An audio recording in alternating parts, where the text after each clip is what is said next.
Maliit na puhunan lamang ang kailangan sa pag-aalaga ng tahong at talaba. Kung ikukumpara sa pag-aalaga ng isda, walang binabayarang binhi o fingerlings, wala rin binibiling pagkain.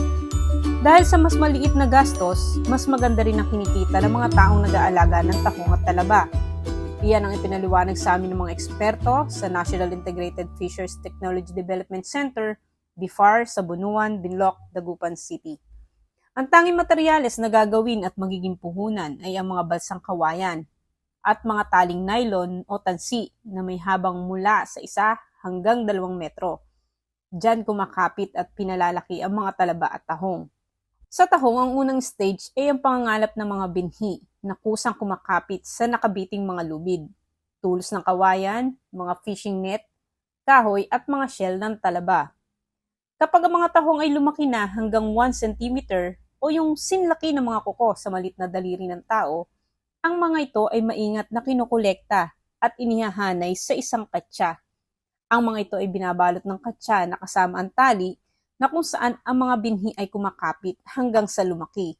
Ang mga binalot na tahong ay ibinibiti naman sa ilalim ng balsa. Sa talaba o oysters, kinukolekta ang spot o binhi at pinakakapit din sa lubid.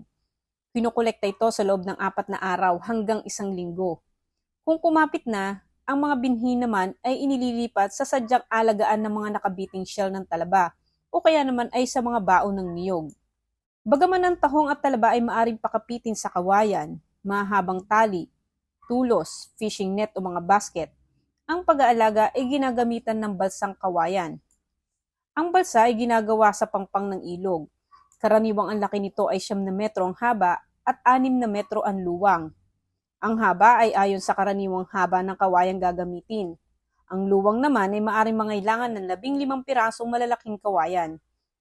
Upang magkaroon ng tali ang pahalang, gagamit ng may 5 o 7 kawayan. At upang hindi nakababad sa tubig ang kawayan at hindi madaling masira, maganda kung ipapatong ito sa 4 na palutang na drum na plastic. Umaabot ng 5 o 6 na buwan na inaalagaan ng tahong at talaba sa isang lugar na bahagyang maalat ang tubig o yung tinatawag nating tubig tabsing. Dapat malinis ang tubig at hindi malakas ang hampas ng alon. Karaniwan ito ay malapit sa mga bunganga ng ilog, ngunit hindi direktang nakasahod sa tubig na galing sa ilog.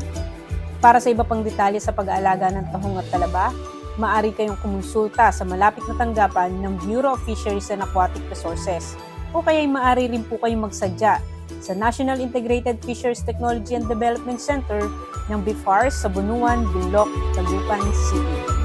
At para sa kabukiran at kabuhayan, ako po, si Cheche Masikat.